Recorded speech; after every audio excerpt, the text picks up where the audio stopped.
un mariage?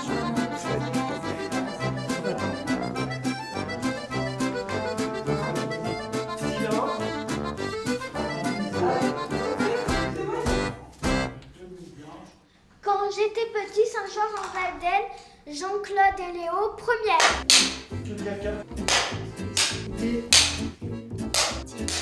Bonjour. Bonjour.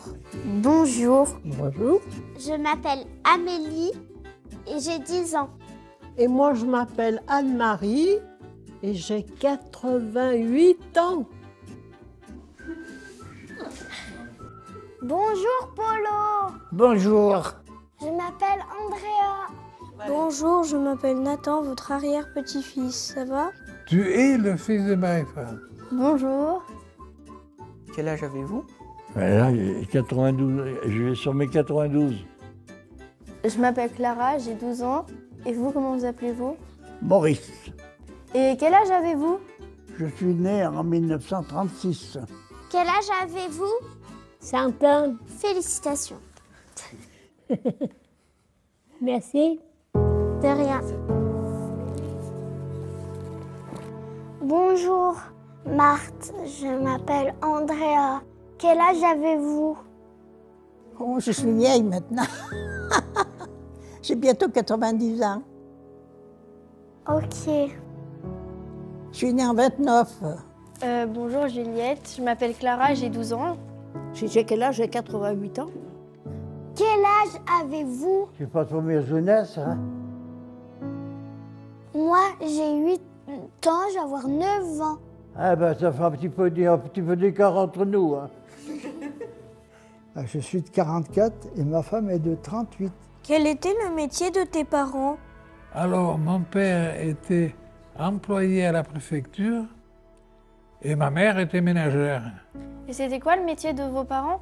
C'était agriculteur, hein. Ils avaient des vaches, on avait des animaux. Et c'est vous qui faisiez votre viande?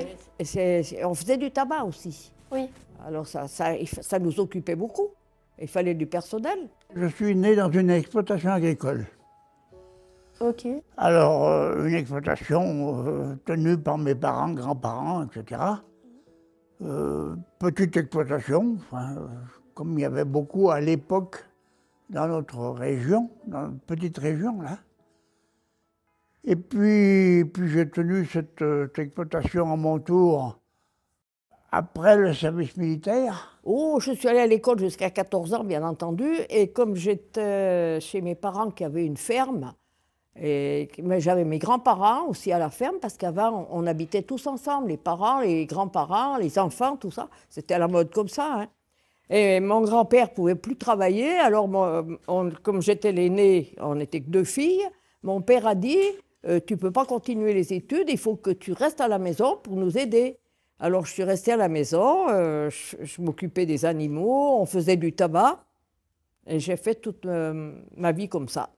Okay. Voilà. Alors comme j'étais l'aînée, j'ai remplacé mon grand-père pour travailler. J'ai donc été obligé de faire du tabac. J'en faisais pas beaucoup, mais un peu, qui faisait que ça permettait de tourner un petit peu quand on parle d'exploitation. Moi, je suis allée jusqu'au certificat d'études.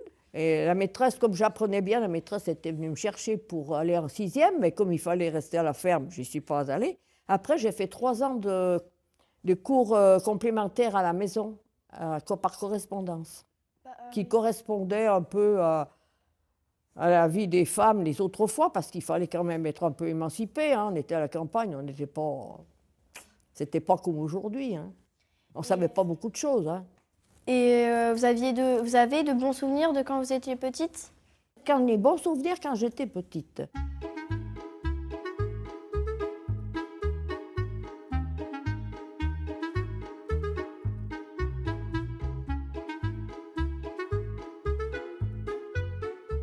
C'est-à-dire qu'on faisait des veillées, on appelait ça des veillées, c'est-à-dire qu'on allait chez les voisins. Alors, moi, ce que j'aimais quand j'allais chez le voisin, c'est... Le voisin était maire de la commune. Et il avait la chance, il avait un dictionnaire. Et tu sais qu'on n'avait pas des dictionnaires dans toutes les familles. Alors, mes parents, avec les parents du voisin, ils parlaient ensemble. Les femmes, elles tricotaient ensemble, et puis elles papotaient aussi. Mais moi, mon grand plaisir, c'était de prendre le dictionnaire et puis lire le dictionnaire. Alors, tu vois? Et vous lisiez beaucoup quand vous étiez petite? Non, il n'y avait que mes parents, mes grands-parents, moi, et puis les voisins quand on se trouvait ensemble. Voilà. Alors, un dimanche, souvent c'était le dimanche soir, un dimanche chez les uns, un dimanche chez les autres. On se distraisait comme ça. On n'avait pas de distraction autrement. Hein. Pour prendre une anecdote plus facile, un garçon qui courtise une fille, les moyens étaient différents. En période de vendange, par exemple, hein, ça va bientôt. En période de vendange, on disait, bon, monsieur X, on viendra vous aider, on est toute une équipe, on est d'accord pour venir vous aider, sous condition, si vous avez les jeunes filles du alentour qui viennent vous aider également, on viendra, ça sera plus gai, ça sera plus... Voilà. On enjolivait la chose pour faire en sorte qu'on puisse se retrouver entre copains, entre copines, entre amis. Voilà, c'était le truc. C'était dur à vivre avant? J'ai jamais manqué de rien. Moi, j'ai jamais été bien demandeur de manger. Je mangeais ce qu'on me donnait, je disais rien. Mais là-bas, au Maroc, on mangeait beaucoup de poulet. La viande rouge, il n'y en avait pas beaucoup. Et alors après, à Dakar, quand on était à Dakar, c'était autre chose. C'était du poisson, comme on était, la maison a été au bord de la...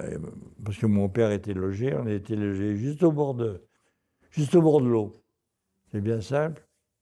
Alors là, on allait mettre la nasse au fond d'un waf, au fond, et puis on récupérait le poisson, et on mangeait soupe de poisson à midi, puis le soir aussi. Quel est ton jouet préféré? Ah, mon jouet préféré, moi, c'était les poupées. Les poupées, les dinettes. Voilà. Et vous n'aviez pas des jouets? Ah bah si, j'avais des jouets, mais très peu. Hein. Quand j'étais gamine, peut-être que j'ai eu des poupées aussi, comme tout le monde. Hein. Oui. Je ne me rappelle pas bien, mais après, j'avais des livres. Alors, le Père Noël, soi-disant, passait. 1 heure après, mon livre, il était déjà à moitié lu. Je lisais beaucoup, moi. J'aimais beaucoup lire. Puis je lis encore beaucoup. Hein. Et vous écriviez des lettres ou il y avait déjà des appareils pour communiquer Moi, j'ai toujours écrit tout. Quand je faisais donc mes cours par correspondance, c'était tout à la main. Et j'envoyais à la poste et puis c'est tout. Non. On n'avait pas de téléphone à la maison. J'ai eu la télé, non, pas la télé, non, après, mais au début, quand j'étais gamine, on avait juste un poste de radio, c'est tout. On n'avait pas comment qu'il faut dire, à la maison, il n'y avait pas de salle de bain comme il y a maintenant, on avait un WC dehors, à la campagne, pas que chez moi, hein, partout. Il y avait un WC dehors à la campagne, alors l'été c'était la chaleur, et l'hiver, l'été c'était les odeurs, et l'hiver c'était le froid. Voilà. C'est vrai que l'odeur... T'as compris? Oui.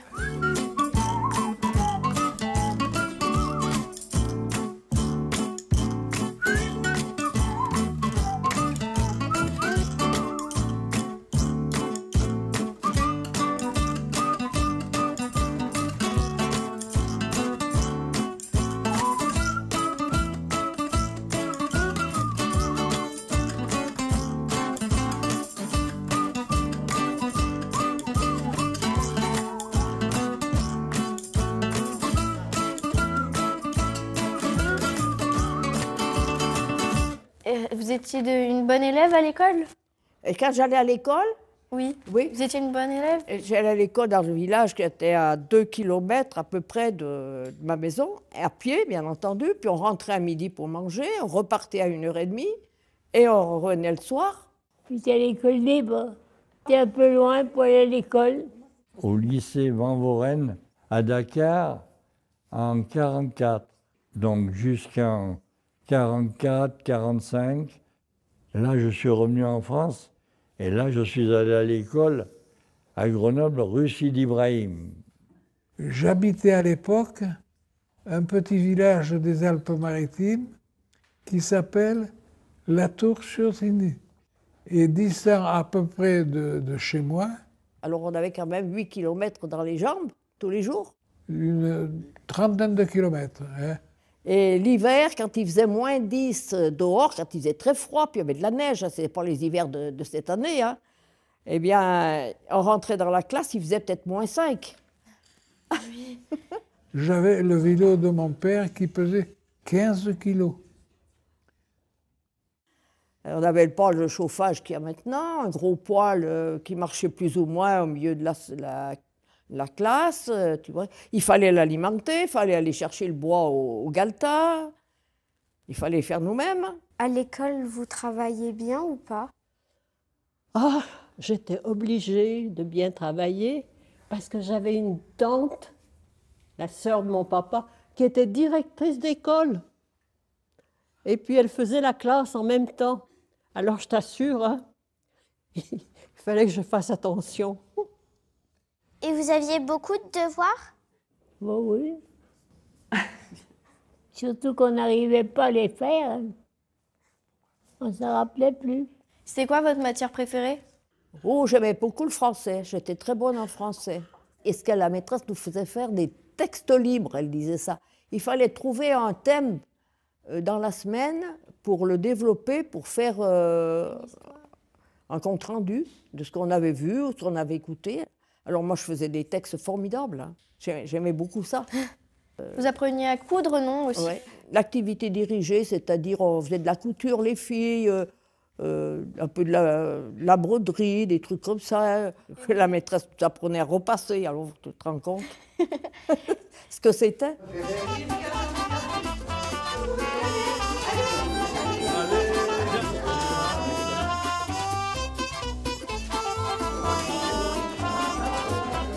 Et après, tu racontes.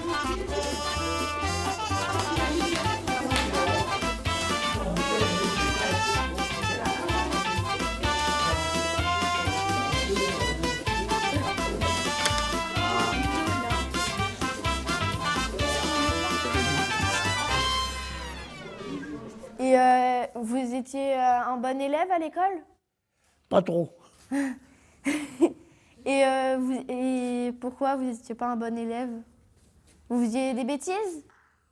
Oui, bien sûr qu'on disait des bêtises, bien sûr qu'on faisait des fous, bien sûr qu'on faisait des conneries, quoi.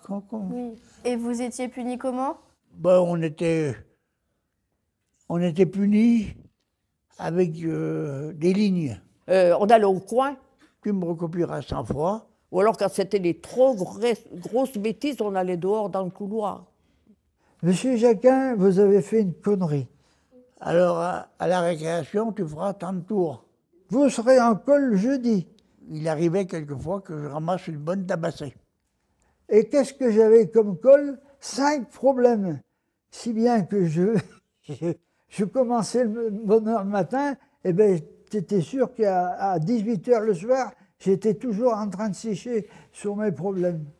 Alors, voilà, c'était ça. C'était nos punitions. Mais personne ne s'est plaint, hein. Jamais. Avais-tu un gentil maître ou une gentille maîtresse? C'était tout de suite après la guerre. Elle avait un nom espagnol, Pequinia. Les souvenirs que j'ai sont pas très réjouissants parce que quand on est jeune, on est un peu taquin. Elle était gentille et on a un peu abusé de sa gentillesse, c'est-à-dire qu'on l'a taquinée énormément.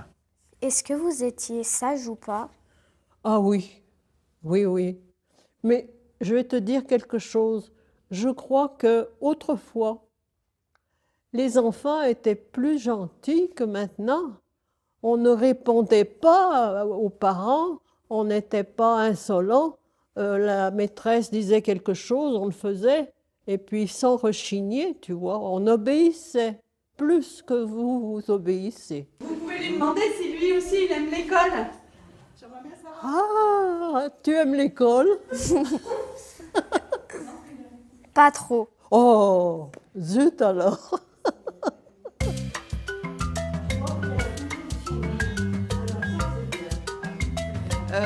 Est-ce que vous avez un bon... On va parler de quand vous étiez petit.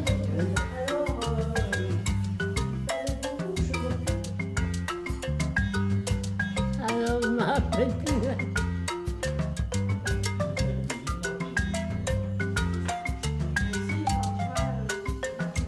Merci. Merci pour le témoignage. Merci. À ton service.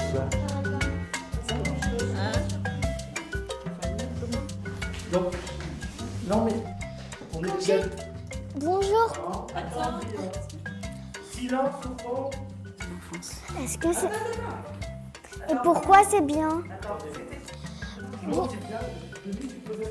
Et vous, vous êtes comment? Quelle était votre plus grosse bêtise? J'ai fait des bêtises. J'en ai tellement fait que. Accumuler les unes aux autres, alors. Non, j'ai pas fait de bêtises. Non, j'étais pas trop dévergondée, moi. Hein. Et puis on était bien surveillés, hein. Oh là là. C'est que la maîtresse, elle nous tenait à l'œil, hein.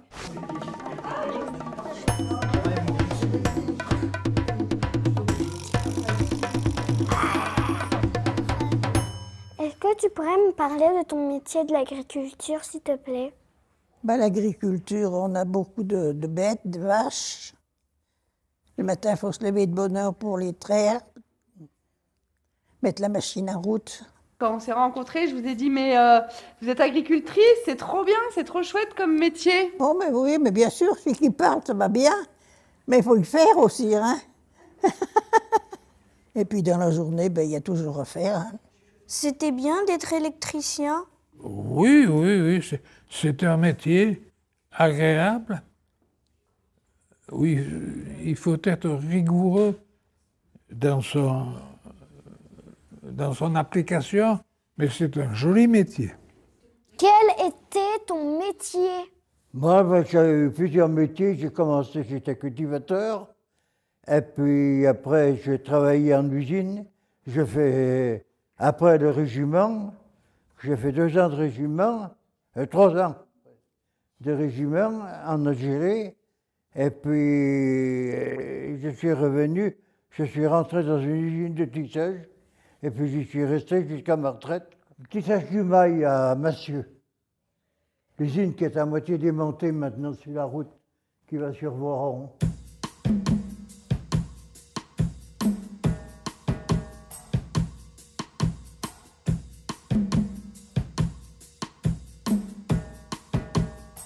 Ensuite, je suis rentré, c'est peut-être beaucoup dire, j'ai été élu au conseil municipal. Avec à l'époque M. Chaise, qui était maire et conseiller général. Alors, je ne connaissais absolument rien. Et puis, ben, il a fallu me mettre. Le conseil municipal m'a apporté quand même beaucoup de choses. Parce qu'il m'a permis déjà de connaître beaucoup de gens pour savoir ce qu'ils font, savoir comment ils vivent, savoir leur intérêt pour ceci ou pour cela. Ensuite, ben, tout en exploitant agricole, hein, tout en étant exploitant, bien sûr, parce qu'on ne laisse pas une exploitation comme ça courir les rues. Hein.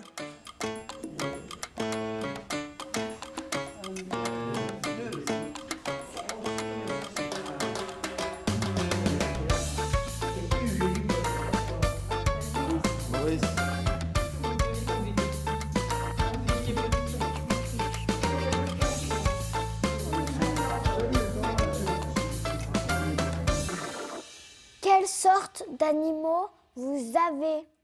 Des vaches, puis des chevaux et des bœufs. Pour faucher, pour labourer. C'était tout traîné par des chevaux. Est-ce que c'était fatigant? Pour faucher l'herbe, on fauchait à bras. Aviez-vous eu des animaux? Un chat, mais il était terrible. Il avait un seul défaut, il ouvrait toutes les portes. Alors je ne pouvais pas être chez moi en étant chez moi. On a refait les escaliers et puis il est monté sur le ciment. Alors tous les ciments avaient les pattes du chat et il m'a ouvert la porte. Mais c'était un phénomène. Est-ce que vous avez des animaux? Ben, j'ai des vaches, j'ai des lapins, j'ai des chèvres. Ils étaient gentils? Ben oui. Surtout les lapins, ils sont gentils. Est-ce que vous leur faisiez des câlins aux lapins? Non, on n'a pas le temps de faire ça.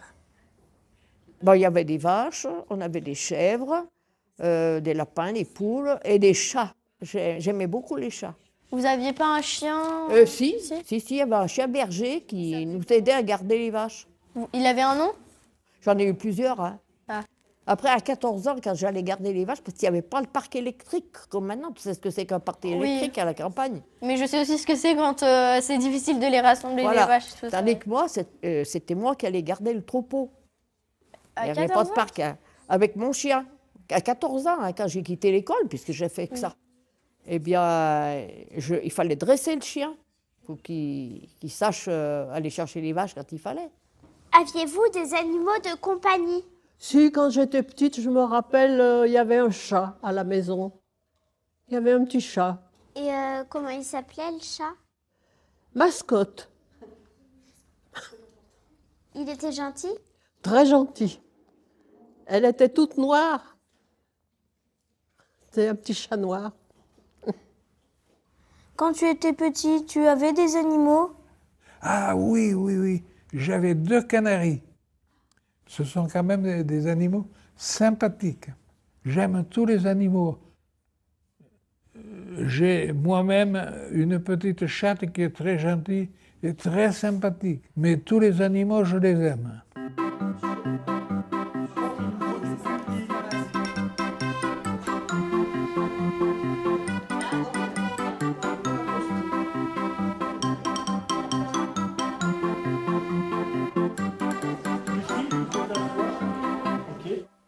C'était quoi votre métier avant? Oh, j'ai fait plusieurs métiers.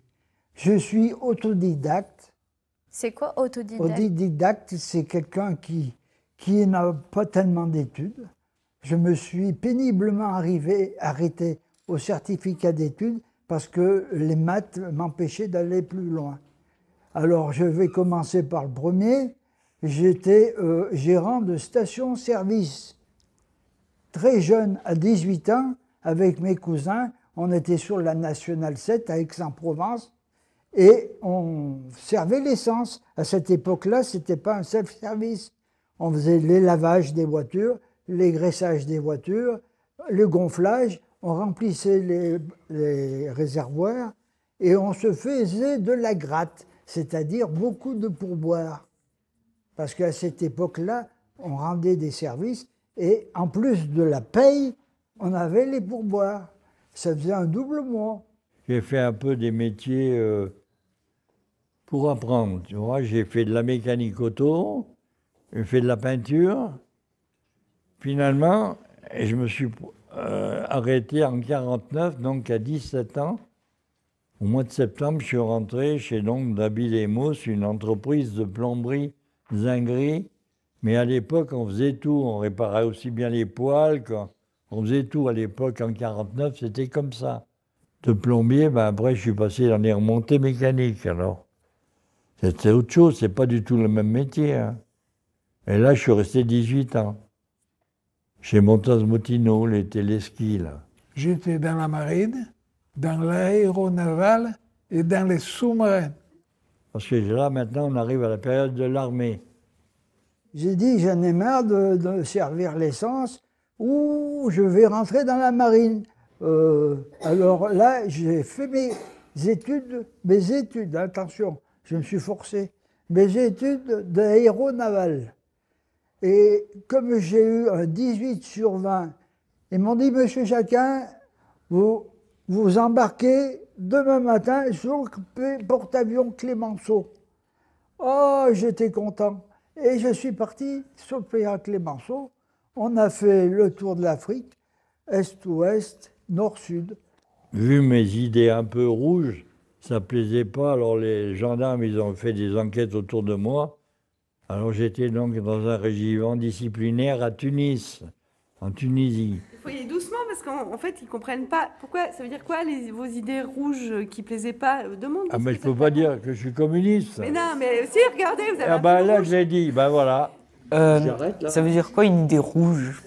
Je peux parler de la gauche? Non, mais Léon va parler. Pas politique. Et c'est la gauche.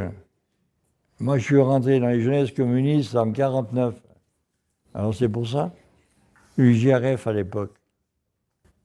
Et après, c'était le Parti communiste pendant 20 ans, 25 ans. Puis après, bon, j'ai arrêté, j'ai dit, bon, ça va.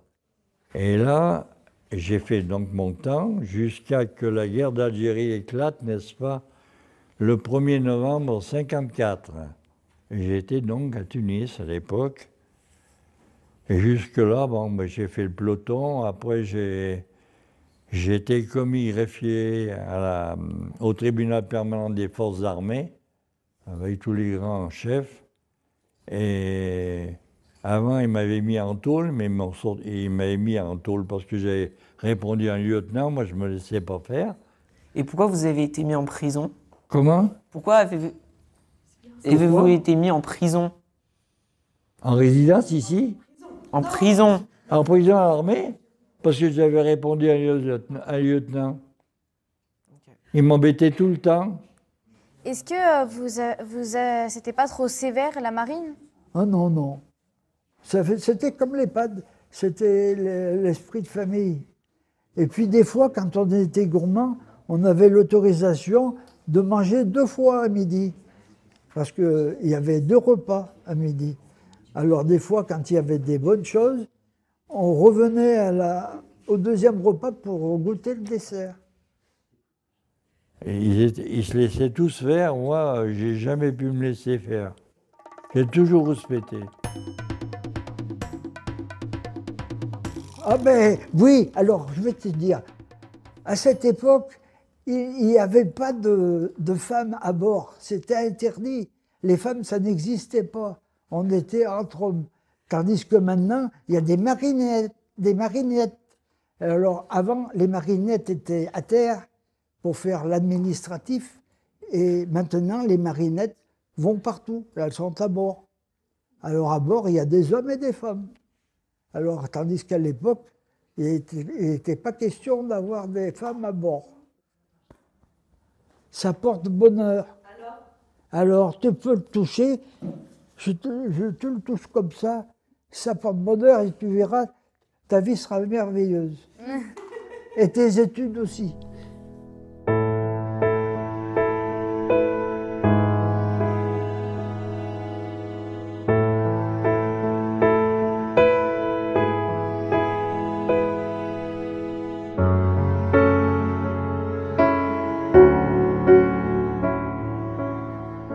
Ça, dans le terme maritime, on appelle ça un bachi. Et paraît-il, le fait de toucher le pompon porte bonheur. C'est une anecdote. Voilà. Vous êtes allé...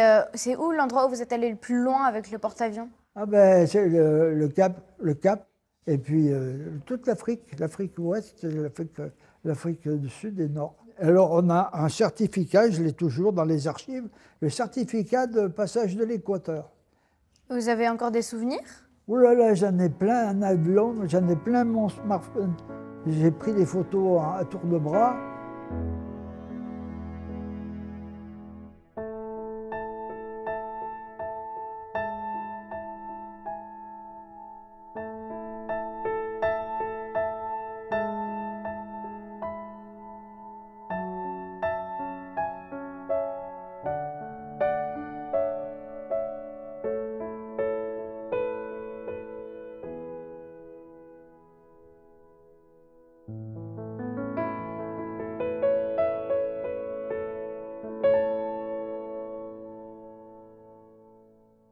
Et j'ai même fait un vol avec le capitaine de vaisseau sur un étendard. J'étais à l'arrière et on a apponté. Alors ça fait drôle, hein. Je te dis pas, hein, quand on voit ce petit bateau, quand on est haut, on voit ce raffut au milieu de l'océan, on voit pas l'horizon, il n'y a rien à l'horizon. Et puis on ne sait pas c'est qu'on va atterrir. Et puis l'avion arrive à fond la caisse et est accroché par une croche et un câble, ça le stoppe net.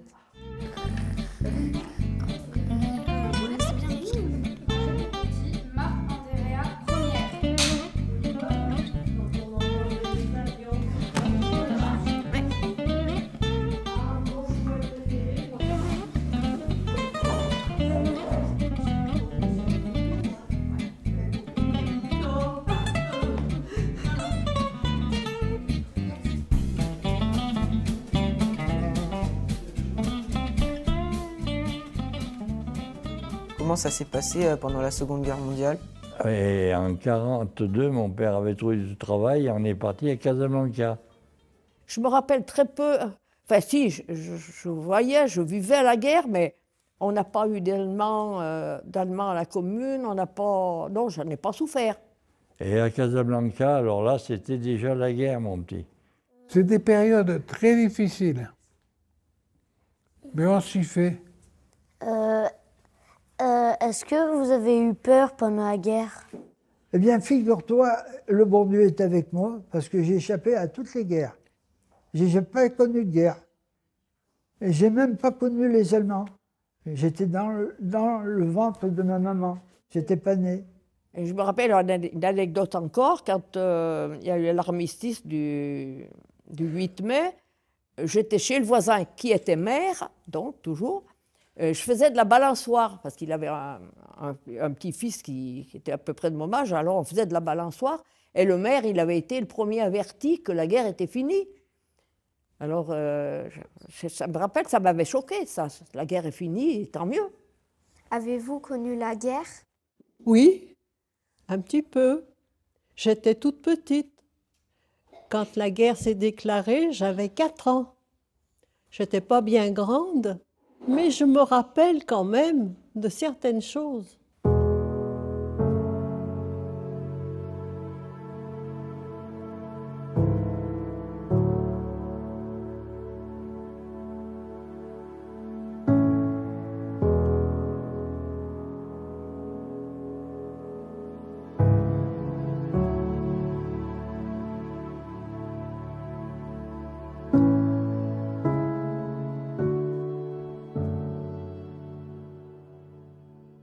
Et le maire, il partait aux réunions avec mon grand-père, qui faisait partie du conseil municipal, à pied, toujours à pied.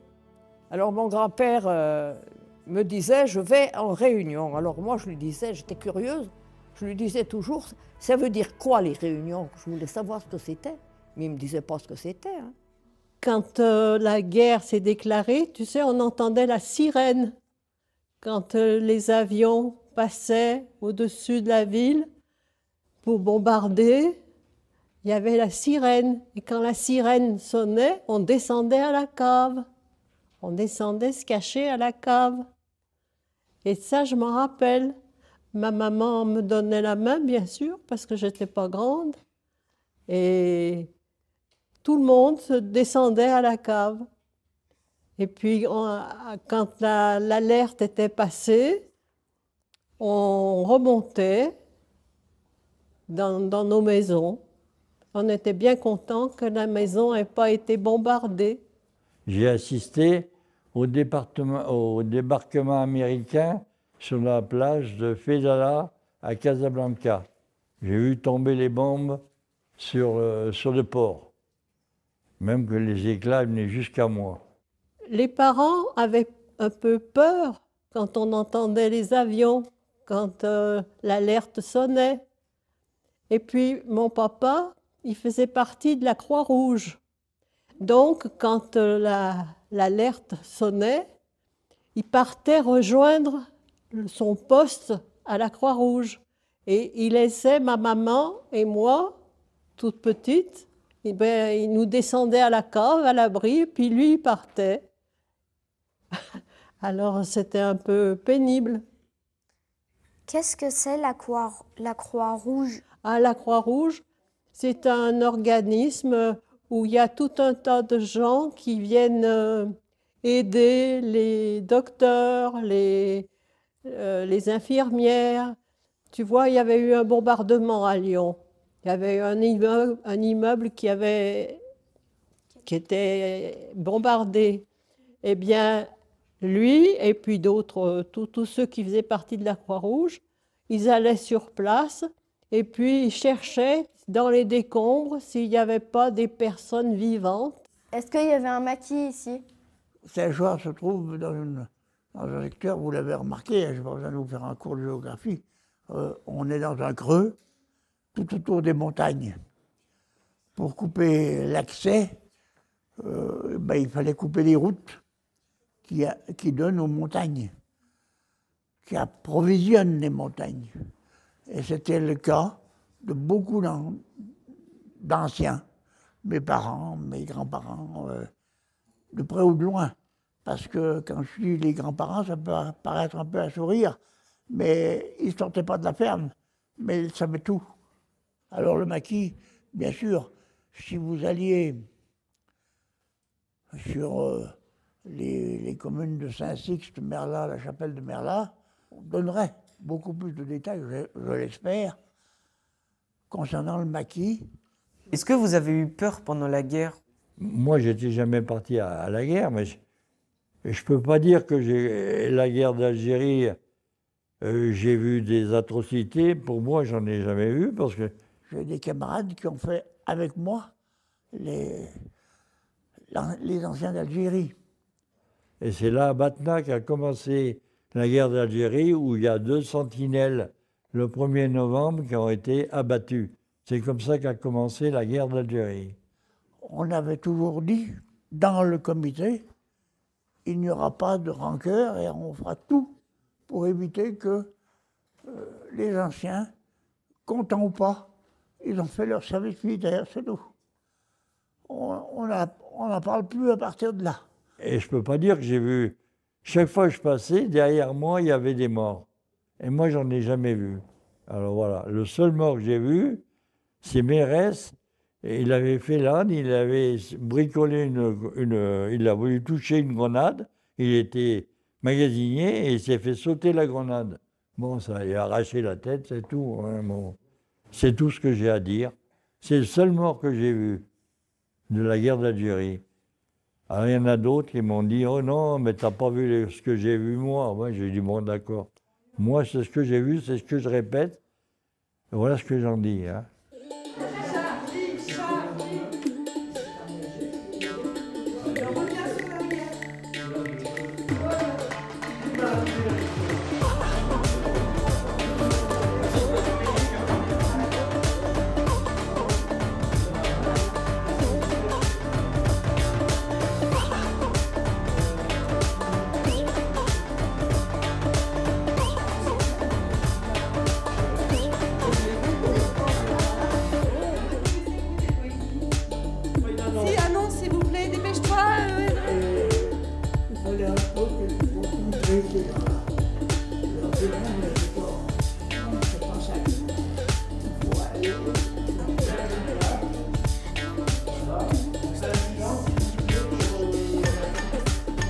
Est-ce que c'est vrai qu'à l'EHPAD, ici, vous avez aménagé votre chambre pour étudier? Oui, oui, oui. Parce que je vais te dire, j'aime beaucoup lire les dictionnaires. Tu vois, maintenant, je n'ai plus envie de lire vraiment un livre du début à la fin, mais je lis les dictionnaires. J'adore, ça m'explique beaucoup de choses. Voilà. De l'EHPAD de Saint-Joire-en-Valdaine, une EHPAD bien renommée où les gens sont gentils et c'est ma seconde famille. C'est la vie de famille. C'est la vie de famille. Enfin, pour moi, je trouve que c'est de la vie de famille, quoi. Les cadres, les AS, les ASH, tout le personnel. Et qu'est-ce que vous avez envie de transmettre aux enfants? À mes enfants? Eh bien, mes petits-enfants, maintenant, ils adorent quand je leur raconte quand j'étais jeune. Quand ils sont avec moi, ils me disent toujours « Mémé, raconte-nous comment c'était quand tu étais jeune. » Vous voulez lui dire quelque chose à Raphaël? Ben bien sûr, je vais lui dire, tu vois, je suis bien interviewée par une jolie jeune fille qui est très gentille et qui sait très bien me questionner. Voilà. Merci. Je leur souhaite un séjour calme, c'est-à-dire la paix. Et c'est quelque chose de formidable, qu'on apprécie surtout quand c'est passé. Et quand ça en est sorti, très bien. À mon avis, c'est ça la vie. Il faut laisser le jeune s'exprimer. Voilà, exactement. Super. Moi, je suis pour ça. Bah, c'est beau. Et moi, jamais... Non. Il ne faut pas que ses parents se mettent en travers pour lui dire si lui décide ça, il ne faut pas que les parents viennent Dire non.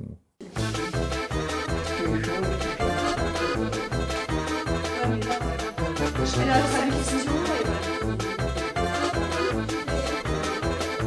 ça va, mais... Encore un peu.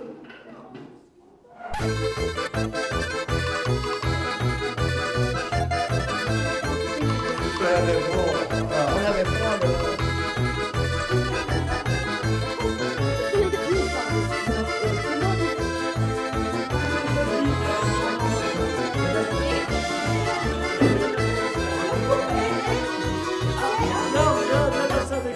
Est-ce que vous connaissiez une poésie?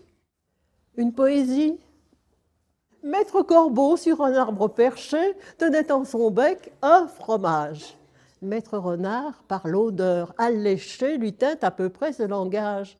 Et bonjour, monsieur du Corbeau, que vous êtes joli, que vous me semblez beau. Sans mentir, si votre ramage se rapporte à votre plumage, vous êtes le phénix des hôtes de ces bois. À ces mots, le corbeau ne se sent plus de joie, et pour montrer sa belle voix, il ouvre un large bec et laisse tomber sa proie. Le renard s'en saisit et dit « Mon bon monsieur, apprenez que tout flatteur vit aux dépens de celui qui l'écoute. Cette leçon vaut bien un fromage, sans doute. » Le corbeau, honteux et confus, jura, mais un peu tard, qu'on ne l'y prendrait plus.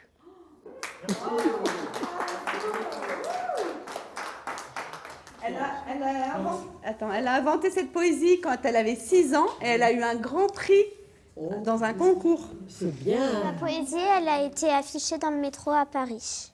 Bien. C'est une poésie que j'ai inventée à 6 ans, les couleurs peintes. Cette nuit, je me suis réveillée, je suis montée à l'échelle et j'ai peint le ciel. Ah, bien, bien, bien. Marthe, il y a Andrea, une qui est poète. Elle est poète. Oui. Elle écrit des poésies et elle va vous réciter une poésie qu'elle a écrite elle-même. Vas-y.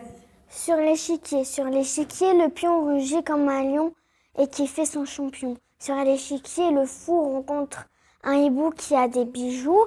Sur l'échiquier, la tour dit bonjour au vautour. Sur l'échiquier, le cavalier est au pied du jardinier. Sur l'échiquier, la dame rencontre une femme. Sur l'échiquier, le roi nettoie les noix. Andrea Gagé. Bravo! Capucine, je vais jouer à l'harmonica chromatique les corons. C'est quoi les corons? Les corons, c'est une chanson du Nord.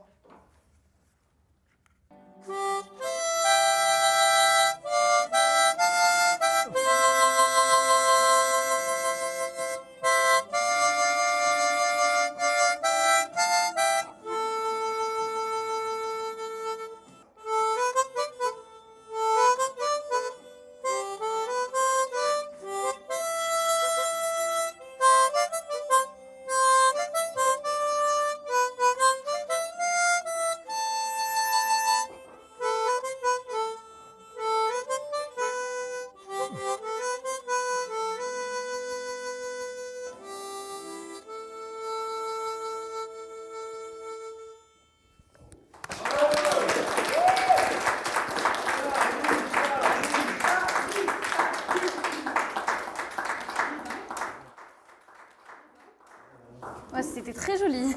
Merci Capucine. S'il vous plaît. C'était magnifique. Merci beaucoup. Vous avez fait ça pour votre frère. Voilà, c'est mon frère.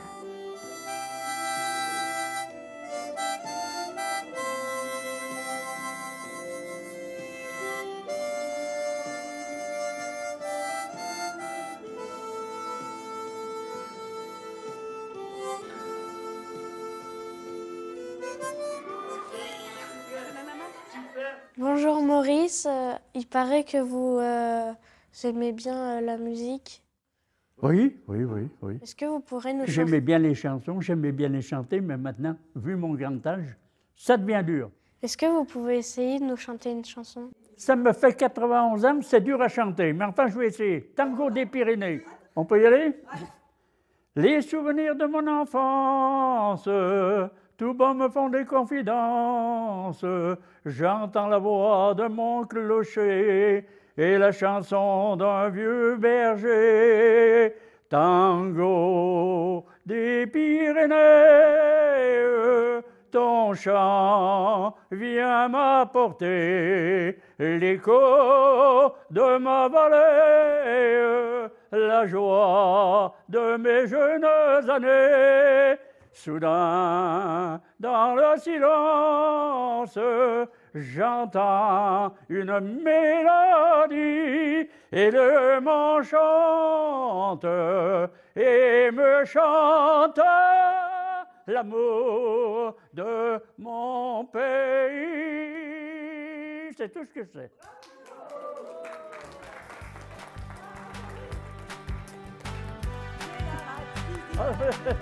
Merci.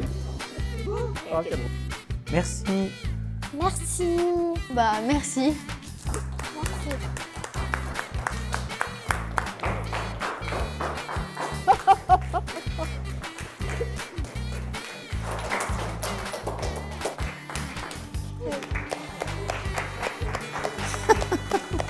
Au revoir.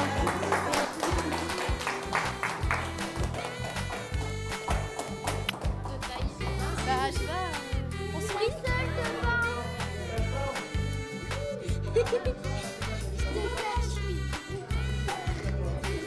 C'est trop petit.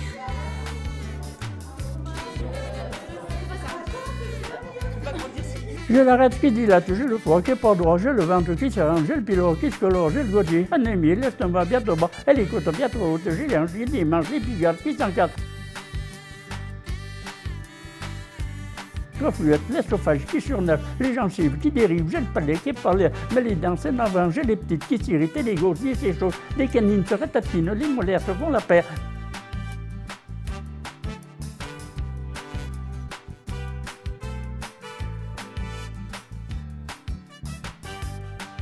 Dans les yeux, c'est pas mieux, le droit qui est pas droit, et le gauche est bien moche, j'ai des cils, j'ai des piles, des sourcils, j'ai des fils, j'ai le menton qui est trop long. Oh mon Dieu que c'est embêtant d'être toujours patraque, oh mon Dieu que c'est embêtant.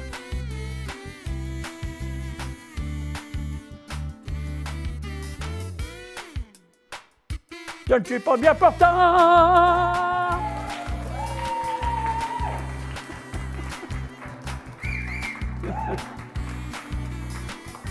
Je suis qu'ici, puis il n'a qu'à en faire autant.